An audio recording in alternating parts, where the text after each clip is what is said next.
from the novel by Paula Sender, Progeny, available on Amazon and in leading bookstores.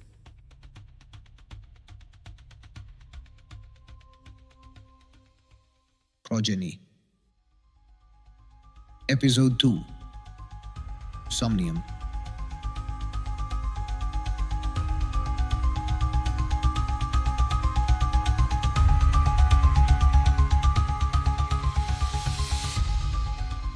I woke up the next day, on a pale, rain-soaked Sunday, when at some point the usual gusty wind of the last few days began to blow. From a loophole in my building, I could see the tree trunks bending like twigs. I abandoned my translations on the broken couch and climbed up to the roof of my building where the usual skeletal jams were banging furiously. When I put my foot on the balcony railing to hook a shutter on the wall, I was hit by a fetid blaze that enveloped my face and then fell back onto the dusty asphalt of the Rione Trevi. I widened my eyes to clear them of dust and noticed at one corner of the balcony, behind the shards of a shattered vase, a yellowed sheet of paper wiggling about. I picked it up carefully.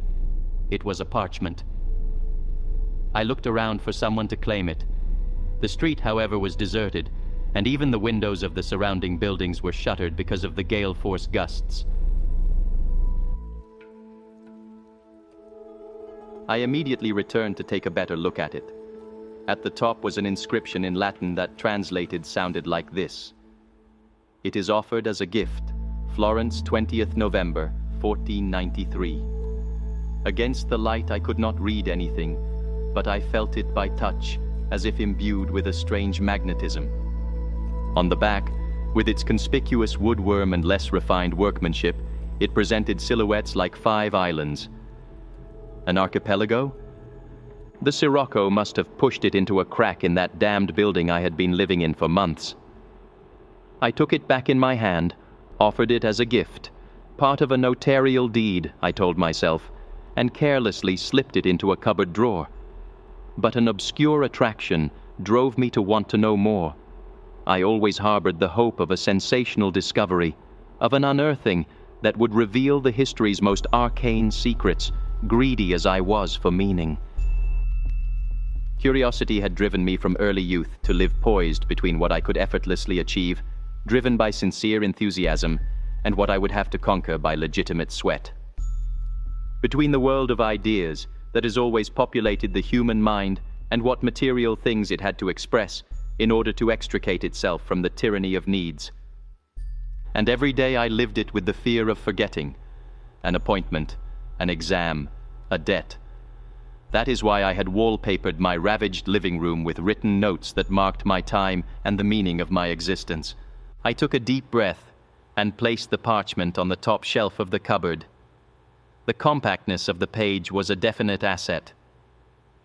After scrutinizing it at every point, I did not see the name of the notary who notarized the deed, which is usually listed next to the place and date of the deed.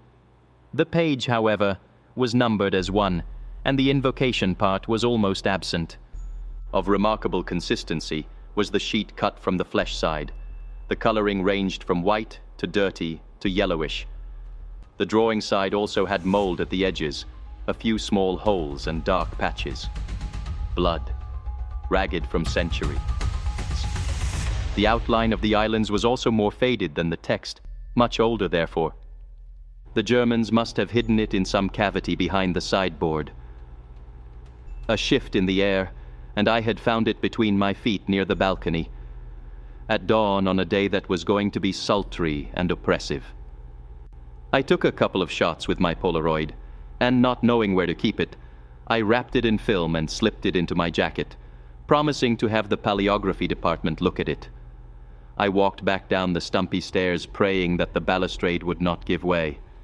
The creaking and thudding had forced me to settle inside the dining room on the first floor. Perhaps an animal was sharing the building with me, admitting in my heart that a dog of a good size would hardly push its way to the top floors of a shaky building when it had a comfortable and spacious ground floor to roam. And the night that followed, I woke up with a sense of anguish I had never felt before.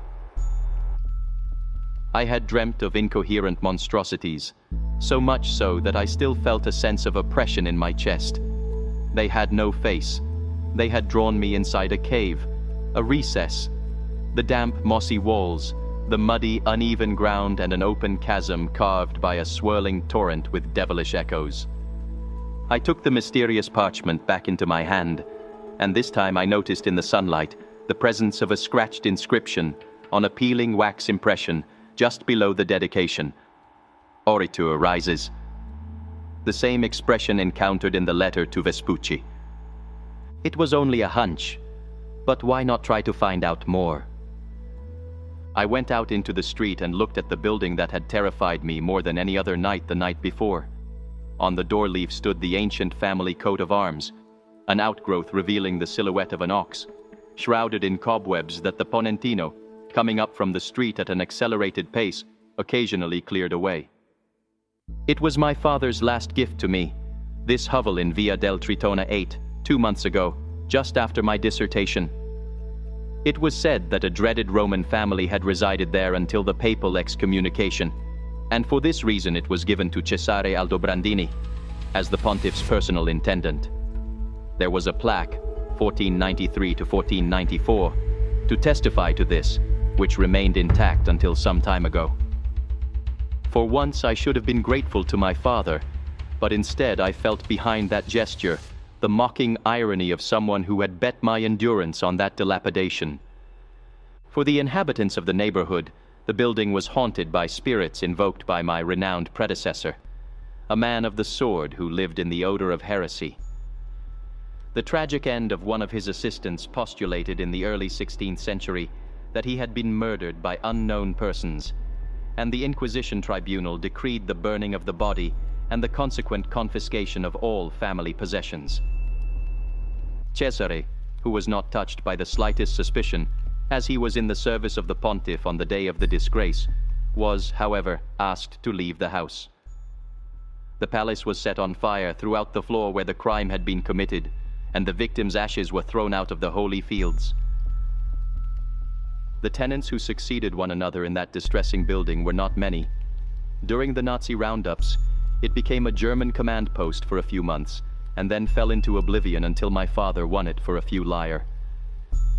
He handed me the keys to the front door on a strange day in July. I remember freezing as I walked up the stairs, feeling a rustling behind my back. I stopped at the first floor and did not go any further, and that is where I currently live.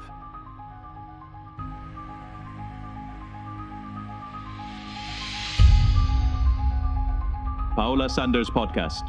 We'll see you next week.